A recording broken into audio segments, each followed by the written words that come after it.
Welcome into the Turn 2 with Scott and Troy. Guys, we've got an awesome show for you today.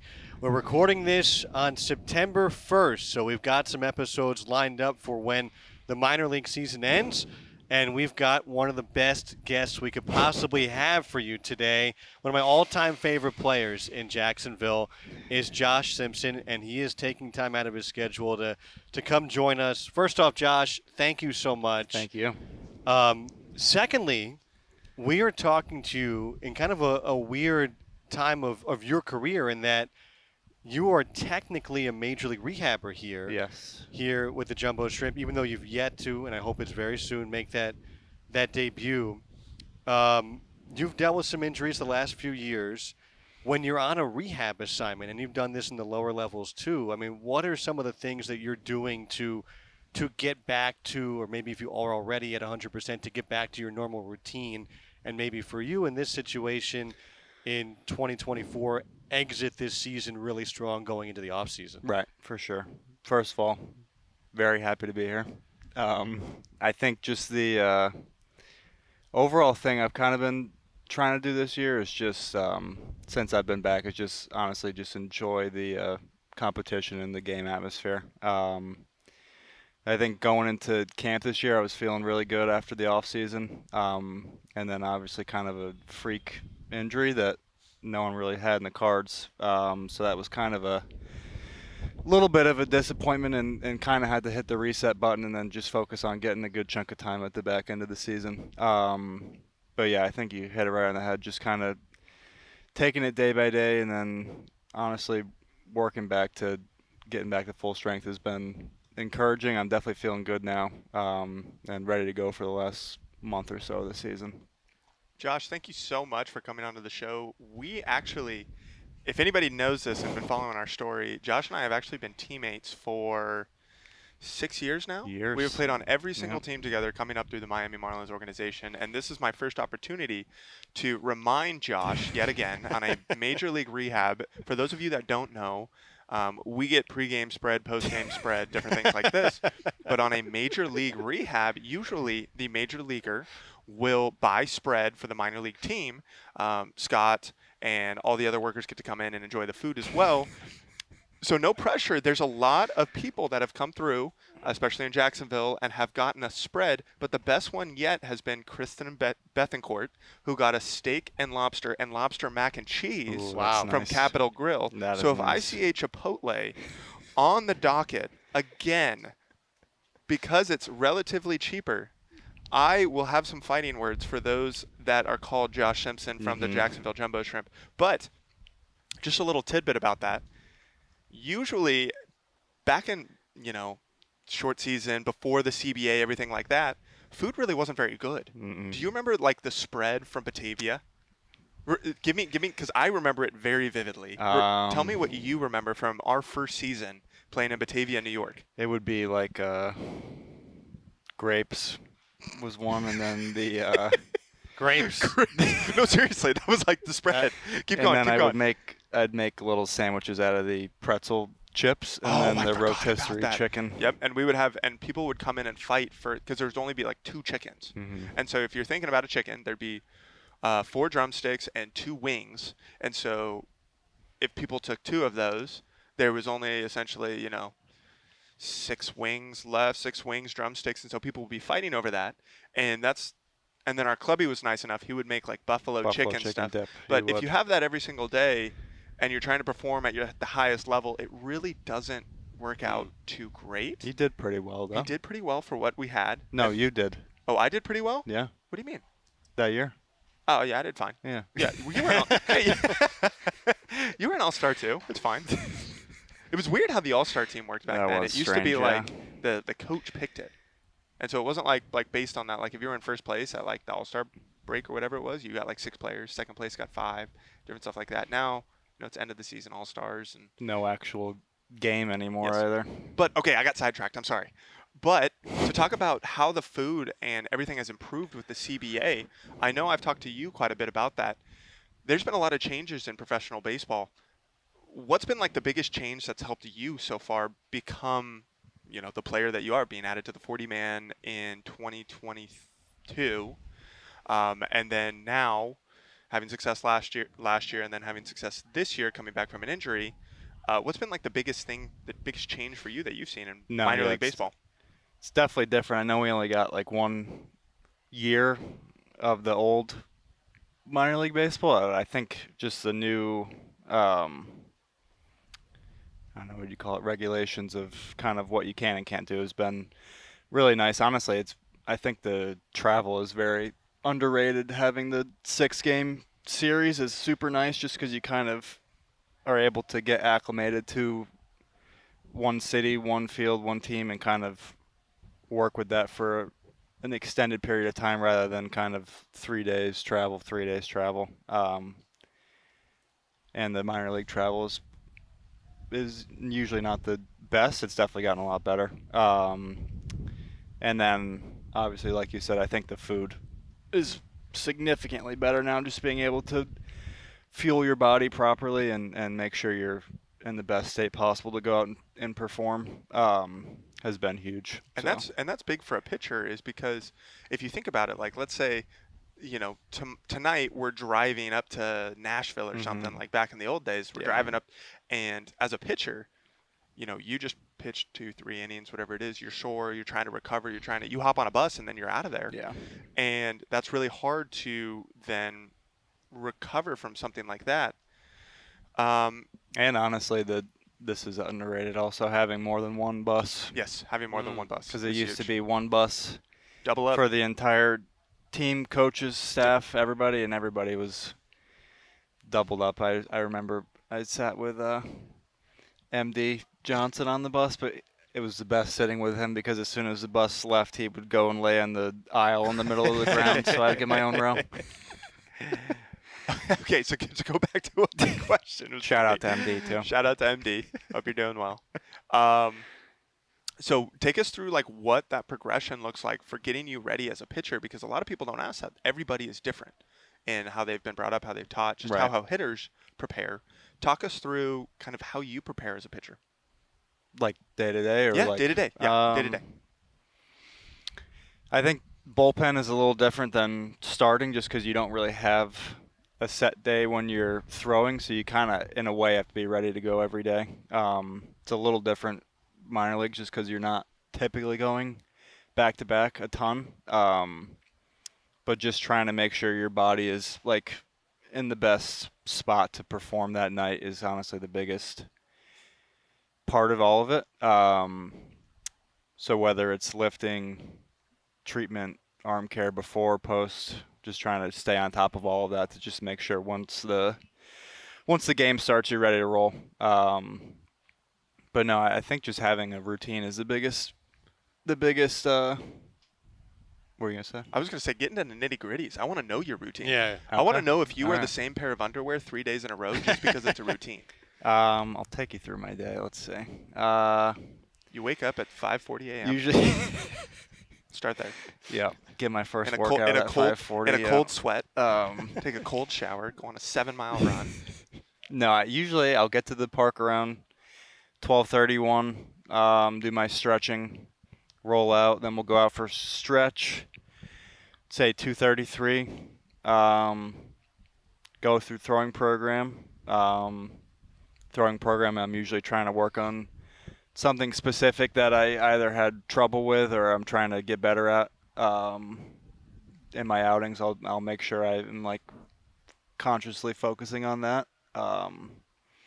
Then usually we have a lot of time in between throwing and games, so whether it's shagging, BP, cards, stuff like that, that's kind of the downtime. And then before the game, typically I'll kind of go over their lineup and pick out some things that I use to kind of go off of in the moment and in the game. And then if I throw that night, I'll do my arm care following and then try to go to sleep as early as possible and then do it all over again. But Groundhog's Day. yeah, no, it's fun. I mean, I love every part of it. So it's definitely part of the game. I think is just having that routine, and I think you go into pro ball not really knowing your routine, and I think that just honestly comes with experience, trial and error, and figuring out what works for you and what works for you might not work for somebody else, but that's, I think, all part of figuring that out is just trial and error.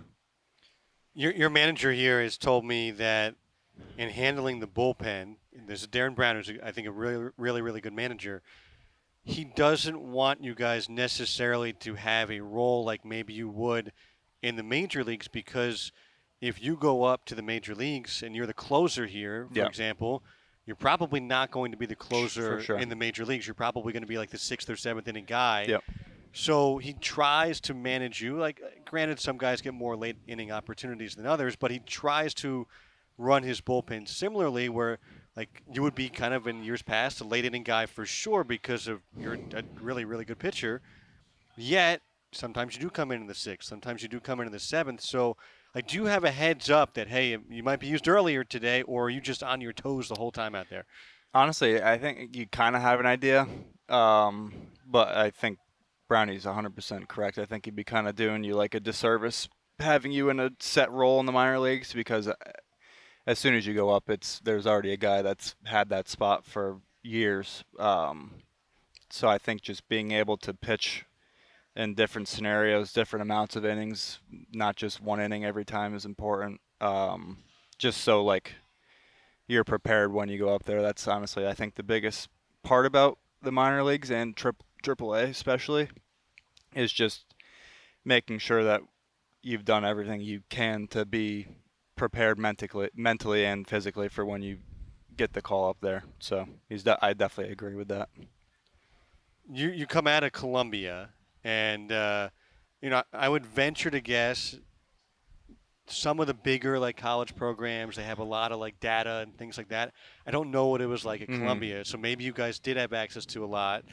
Like, you guys were talking about how things have changed. I would think the amount of data available now in 2024 versus when you guys started in Batavia in 2019 is significantly different. So like, is that the case? And if so, I mean, even for you, Troy, like, how do you comb through what's too much to know going into the plate or going on the mound versus what do you find is really valuable?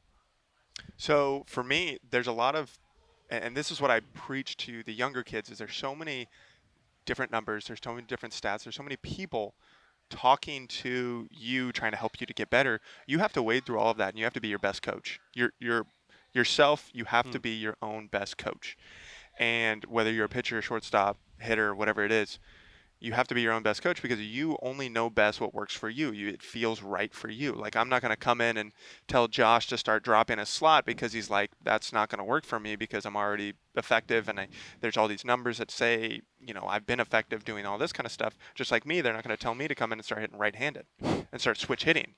You have to be your own best coach, because you have to be stubborn, knowing that you are good enough in what you do. Yes, I do agree that there's some things that may help you that you learn along the way, but that's all trial and error.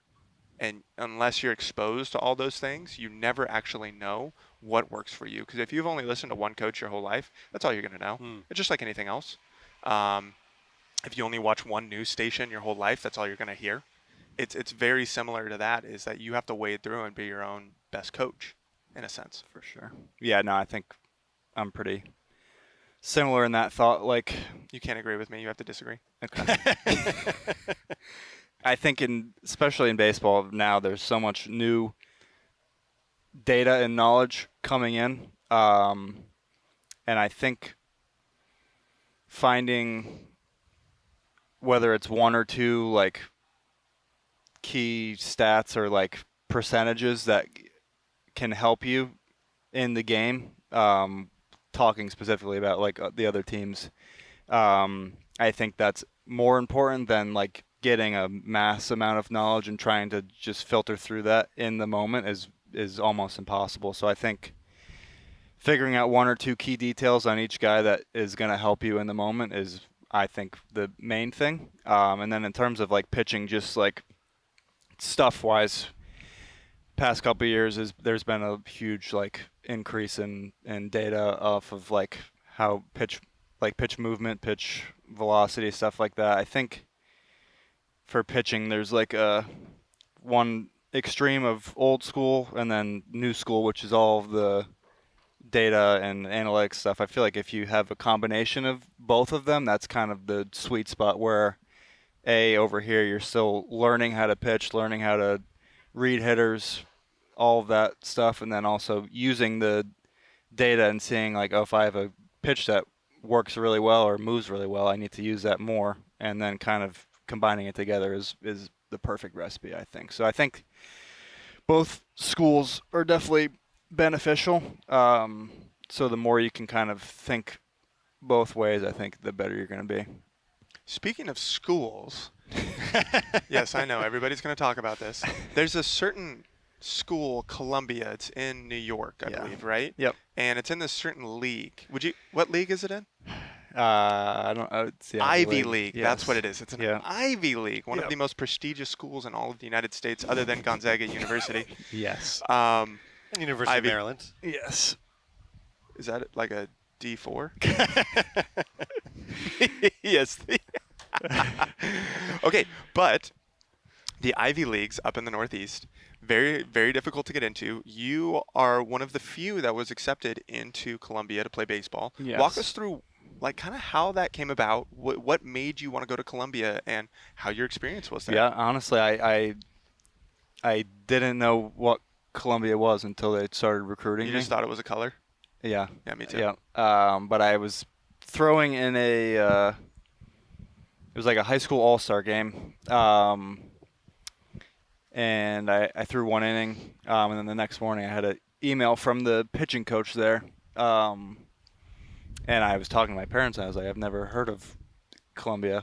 And I looked it up, and it was in Manhattan, and I'm from a very rural area, so that was kind of a little jarring at first. But I mean, I went down with my mom and my uncle,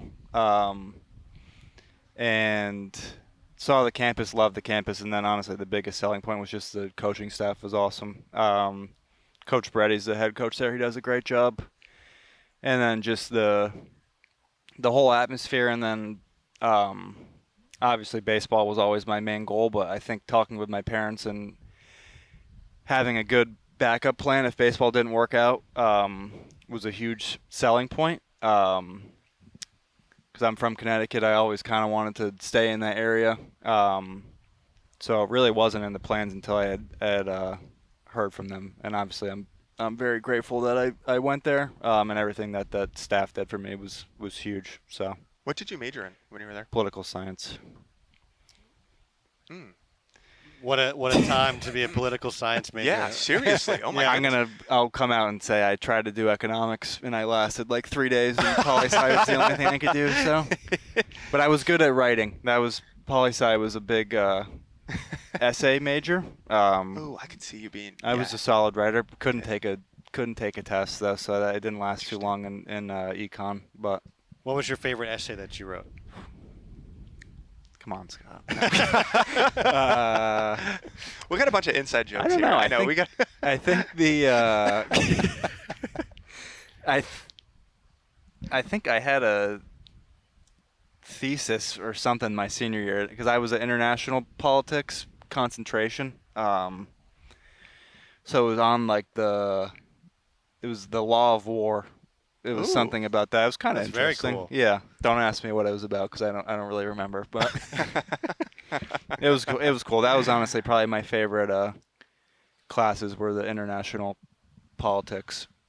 Just seeing how the countries interact with one another. Kind of interesting, but So do you think you could do that? no. If China or Russia picked up the phone right now and said, we need to talk to Josh Simpson of the Jacksonville Jumbo Shrimp, you're telling me that you would hang up the phone. What are they calling about? They are going to launch nukes. No, God, no. Anyway. If they were calling about pitching, I would. Oh, yeah, I you're would in. answer. We need you to. So New York City. Yes. I mean, I would have to think. And my brother is a Columbia Yeah. alum, as you know, and so we've talked about this away from this podcast. But my brother loved being in New York. He did not have a car. No. He no. just, wherever he wanted to go, he would take the subway or he'd walk.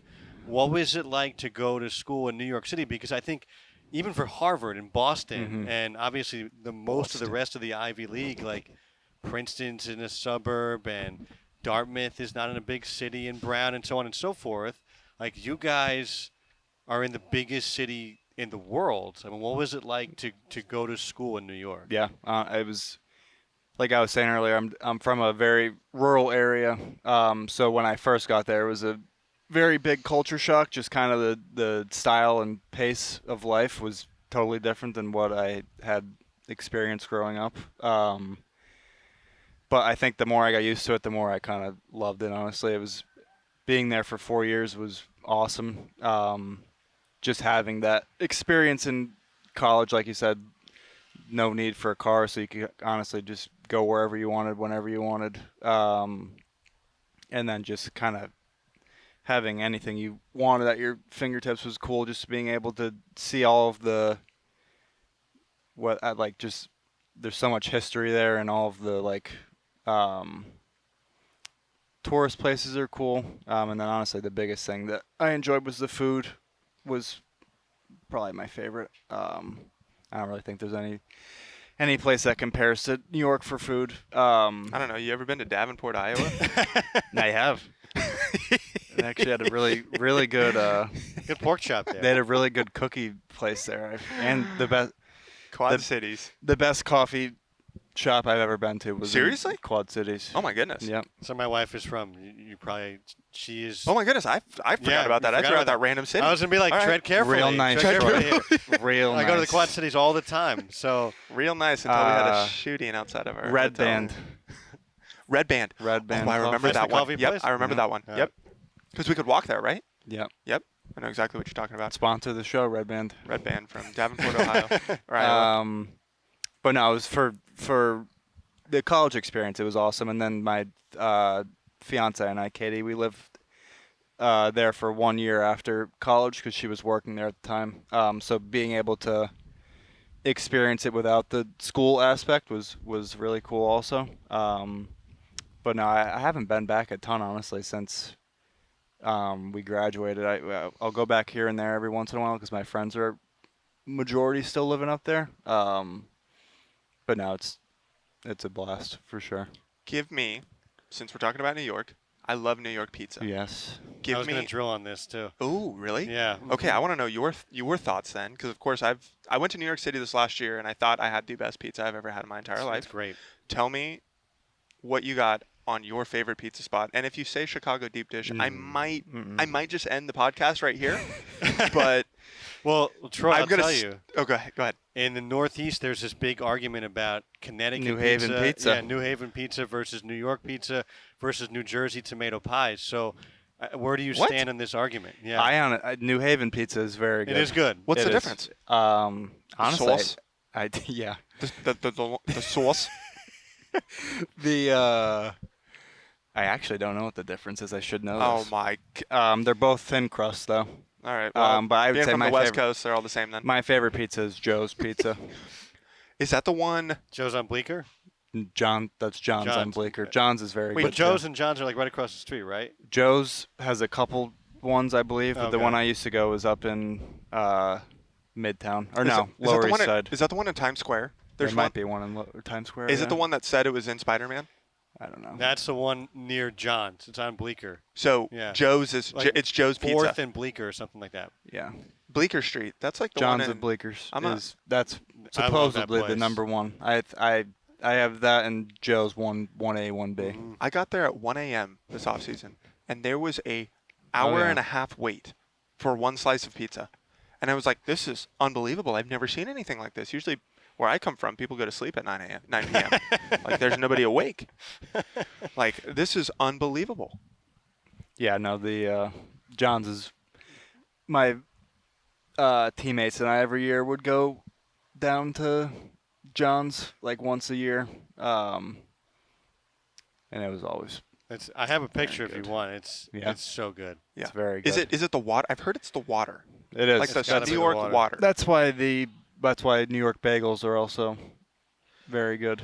Okay, because there was a place. So if you remember the, it is my single favorite restaurant in West Palm, the Italian restaurant on.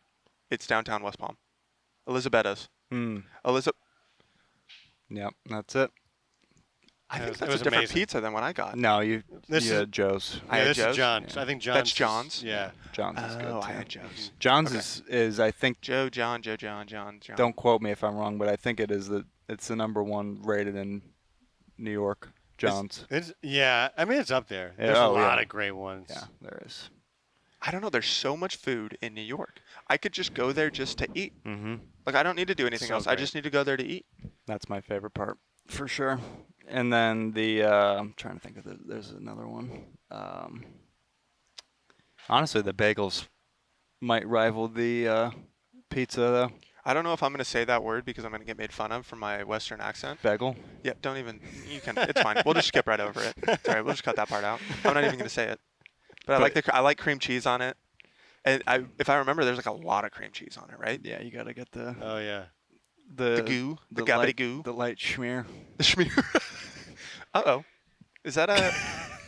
So, for all of those that are listening, we had an inside joke yesterday we were talking about. Is like a New York, Long Island accent. And Josh told me that he would not attempt a New York, Long I'd be Island doing accent. it a disservice to my fiance.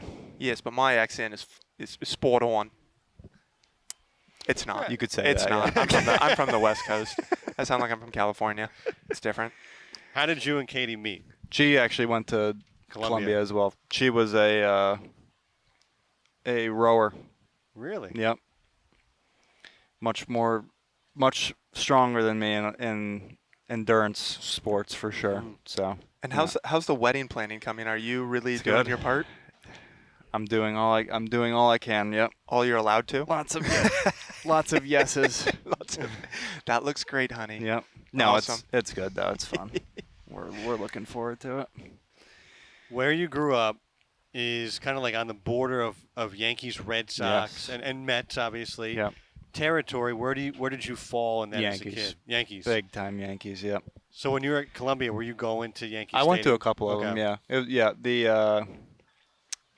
It's actually funny. My senior year, the freshman class, Tommy Phelps, who's our pitching coordinator here now, his son was a shortstop in the freshman class. And at the time, Tommy was working for the Yankees. So his son, Jake, in the fall, I guess Tommy was up in New York for a couple games, and he invited me to go to Yankee Stadium with him to see his dad and go on the field. That's super Of course, cool. I said yes. But I met Tommy then, and then full circle now. He's been with us for years, so it's kind of funny how that worked out. But no, I went to that game. I went to I forget what year it was. One of the playoff games. Might have been a wild card game in 2018 or 17. But no, it wasn't.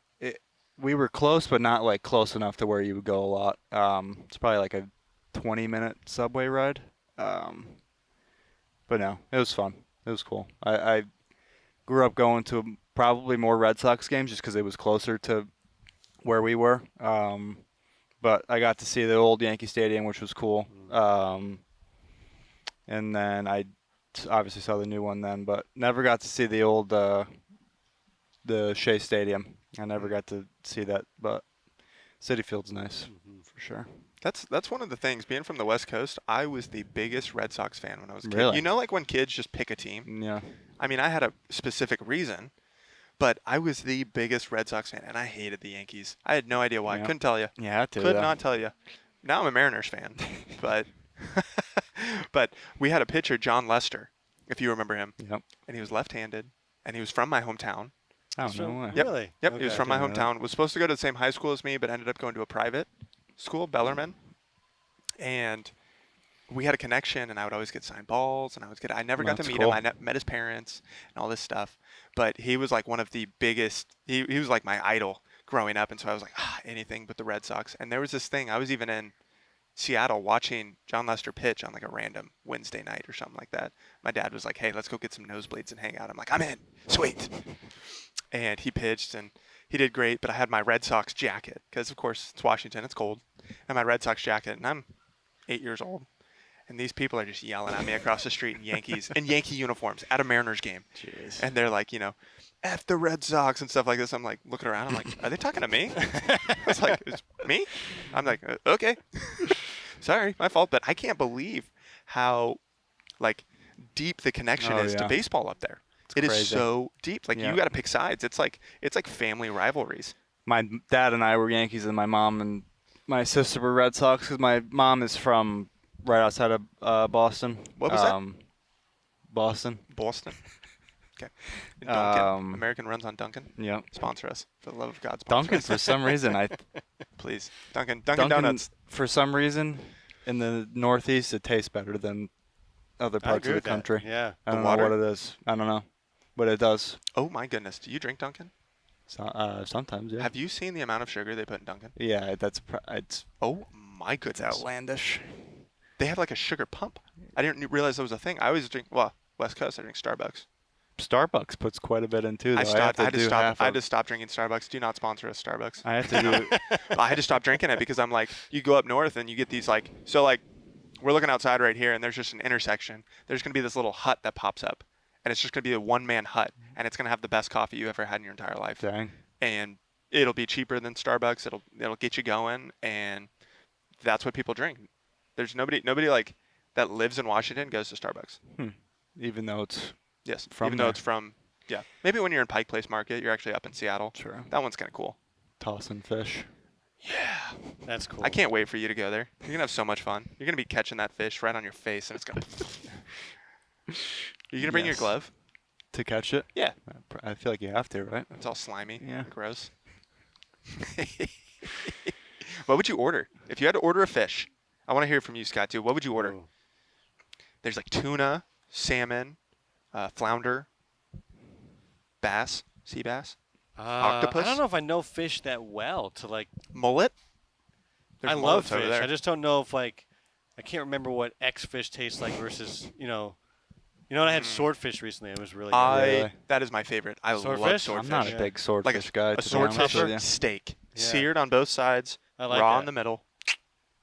It's too meaty for me. Oh, too fishy? Oh, no, weird. no. It's like it's thick. It's not like It is thick, yeah. flaky.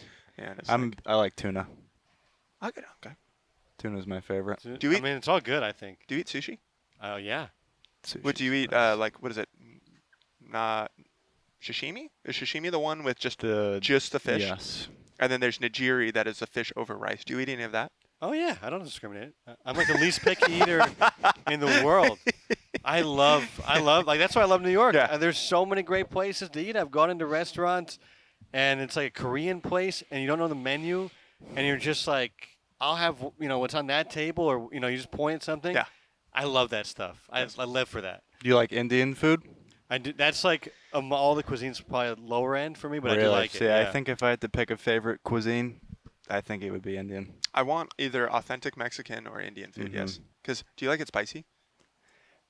Relatively, not like the full Gotcha. amount though. I want that thing burn in my mouth. Really? I don't want to be. I don't even want to taste it. I want it to be so hot. Wow. Yeah. But I get curry. So Yeah. Curry's great. Yeah, I like, very good. I like getting curry. Very good. Josh, you were a 32nd round pick, and that is a round that does not exist anymore. Can you go back in time? The draft process, I would think at that stage of the draft, like, were you worried you were going to be picked? Like, walk us through that, and then to have a 32nd round pick even reach this level, let alone be an all-star, let alone all these things. By the way, a secret, the broadcasters vote for the all-stars as well. Oh. Yeah. We have a vote, and then the coaches have a vote, and I think that's how they do it. You It's a- just it's a blasted good that in. That's secret a- on this podcast. That's a good in not you a have secret right there. anymore. You're gonna get in trouble now. that is So a good in to you have. can't vote for your own players though. That's a yeah, caveat. Okay. So anyway, yeah, you were an all-star. 32nd round picks, like they don't make it out of rookie ball most of the time. You make it out. You're an all-star. You're here in AAA. You're on the 40-man roster. Like you're on the cusp of making your major league debut. What you've accomplished is incredible. But can you walk back? Because at that stage, I would think, man, am I even going to get picked once the draft gets that far? No, yeah, it was definitely a stressful couple of days. Because I had Tommy John my junior year, so I was technically a redshirt junior. So I had in the Ivy League at the time, you could not do your fifth year or post-grad at the same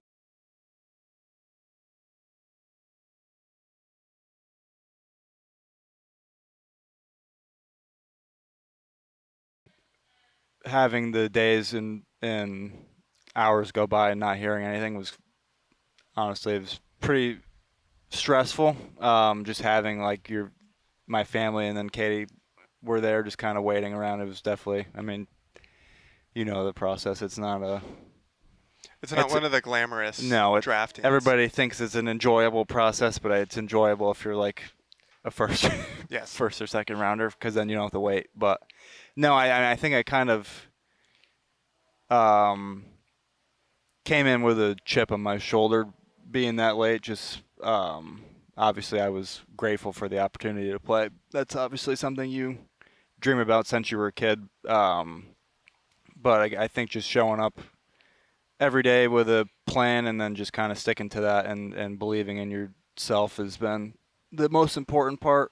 But yeah, I mean, I'm definitely super blessed just to have my family, Katie, everybody's been super supportive of everything. I mean, I don't think I would be where I am without them. Just being able to kind of have that support has been huge, especially now because Katie will travel with me. I think it's honestly, Troy can speak to that too, just being able to have somebody to come home to every night, whether it's a good game or bad game, you're still going to have someone there for you is honestly a huge part of it. Especially having an emotional support and dog. a dog as well. And a dog. Yes, Oh my goodness. They're always happy to see you. Always happy to see you, no matter if you walk 6 or strike out 6. And our dogs don't have tails, so like they just wiggle their butts. Yes, it's hilarious. Yeah, but no, honestly, it's been a great journey so far. Hopefully, there's years to come still. But no, it's definitely.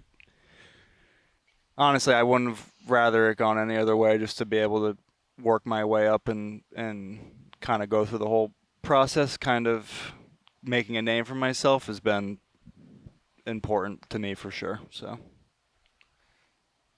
going back to Columbia, I think people just look at this as like, oh, it's Ivy League. They've got a great baseball history. Yeah. Like Lou Gehrig went there. Yeah, you're right. That's like one of the greatest players of all time.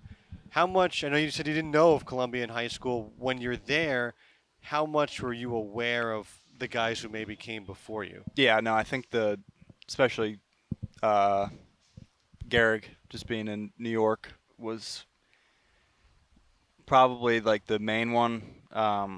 We had a jersey named after him that every week would go to after the series would go to I guess the MVP would wear it for the week in practice. But no, it was definitely cool. Honestly, it was interesting to see pictures of the old baseball stadium, because now the athletic complex is up on the tip of Manhattan. It's up in Inwood. But at the time when Gehrig was there, the stadium or the field was in the center of the campus. So you've been to campus, right? I have, yep. So I think the home plate was in the corner near the library, and then the left field line hugged the front of the library. Wow. I believe it's pretty cool. That's if really you see cool. pictures of it. There's no windows on that side of the library, is there? Now there might be. Oh, well, they better be shatterproof. Yeah, you're right. A lot of Josh Simpson foul balls. He hit .562 in high school, by the way. I raked Career? in my senior year. Oh my goodness. Yeah, he was great. Were you playing 12-year-olds? You got to put an asterisk next to that, because I think the top velocity I saw was 81. But but yeah. Well, Josh, thank you so much. I got one more. I'm so sorry. I am so sorry. Remember, I teased you with this the other day. Yes, that I I know. said I know what you're talking I about. know what you got. I had something that I was like, Josh told me this super cool fact. Actually, my brother told me, and he said, you had to ask Josh this, which I did last year for our pregame show. And I was like, I want to get Troy's thoughts on this, but I don't want to tell him before. So to graduate from Columbia, you not just need to excel at some of the most rigorous academic courses in the entire world. You also have to be able to do what, Josh? You got to be able to swim a lap in a Olympic-sized pool. Isn't that wild? That's kind of cool. Can you pass that now? I'll walk you through the. My friends and I went to the pool, and I was walking up, and I was like, "Oh my God, this is gonna be so easy! Like I'm gonna try to beat everybody and go as fast as I can just to get this over with."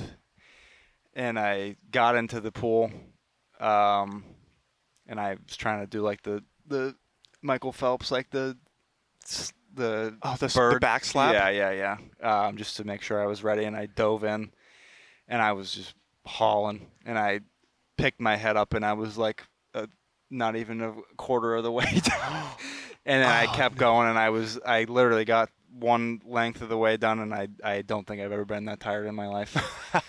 And then I had to like hang on to the buoy on the side for like a couple seconds, and then I think I just like laid on my back and kicked the second leg, but I don't know how they do that stuff. It's crazy. But yeah, I have not heard of anybody not passing and not being able to graduate. I think that would kind of be that'd be pretty crappy. But I don't fully know the backstory behind it. I believe it was years ago, like I don't even. It might have been like the early 1900s. The president of the university, I believe, either somebody in his family died from drowning. So that was like the thing he wanted to implement, was to make sure everybody was able to swim once they graduated. So it's kind of an interesting. That's really reason. cool. Yeah. Oh, I didn't know that at all. Yeah. It's almost it's stuck ever since. So. It's a neat tradition. That's so cool. Yeah, It's it's a neat tradition. interesting. But I passed. clearly got the diploma and everything. Yeah, they actually make you swim up to get your diploma too. Oh, nice. No, Did you have to wear a Speedo? Everybody wants to know. The internet wants to know. No, I did not. All right. Well, You I'm gonna. would've though, right? Oh, 100%. I would have. I would have actually. You know, like the Borat, like, he's got like that banana hammock where it's over your shoulders. Yeah, I would have worn that. Yeah, I could see that for All right. sure. Well, Mr. Simpson, Thank you you have been an guys. inspiration to all of us. Thank you so much for being Thank with us you. today and telling us your story. I hope all the people out there take a little something from this. You know, like we talked about, a 30-second rounder, making it even this far. And we hope that you will get that debut sooner than later. We're all rooting for you. Thank you so much for coming on the podcast today, Mr. Simpson. Troy, It's been a thank long you. 6 Yeah, years. thank you. Oh, Thank my you. goodness. 6 years with you. Here's to many more. Here's to many more. Yes. Cheers. Guys, Thanks, guys. thank you so much. Please rate and review us, and we'll talk to you in a couple weeks. Thanks again, Josh. Thank you. Yep.